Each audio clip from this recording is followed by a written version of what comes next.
Today ngayong araw ay pupuntahan natin ang isa sa sikat na pasyalan dito sa Batangas City. Ito ang Monte Maria Shrine na matatagpuan sa Barangay Pangkilatan, Batangas City. Kaya tara, samahan nyo kami.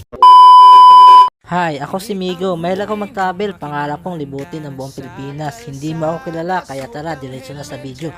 Pero nakapalo ka na ba?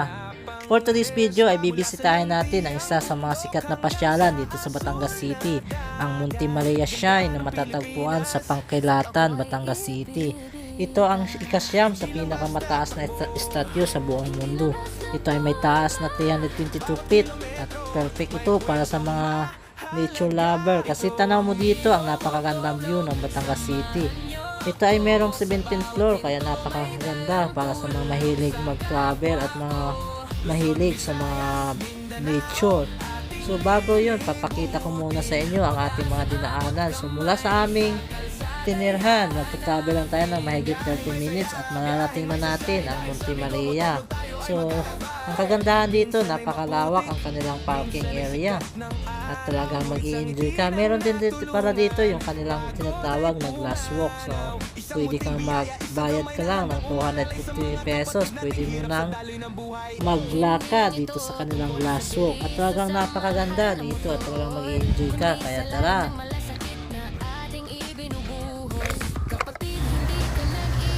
Monte Maria tayo mga amigo. May gandang view dito, oh. Monte Maria. So ito yung glass walk nila mga amigo. So magbabayad ka lang ng 200 pesos. Pwede ka nang maglakad dyan. So para sa mga malalakas ang loob.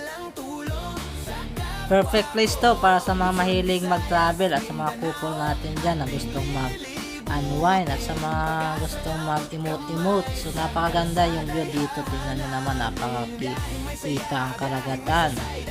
Talagang makaka-enjoy. Mga amigo, maglakbay, tumulong at maging inspirasyon. Migo Motovlog. Migo Motovlog. Dinig ang huni ng makinang handa na sa kalsada. Suot ang helmet, jacket at sapatos na pang race back. Mula sa lunti ang bundok hanggang sa asul na dagat. Ganda ng Pilipinas, sa vlog ko ay ibibida. Hindi lang basta takbo, hindi lang basta porma. Bawat kilometro, may kwentong mahalaga. Ito ang Migo Motovlog. Pagbilang ko ng 3, kakalimutan na kita.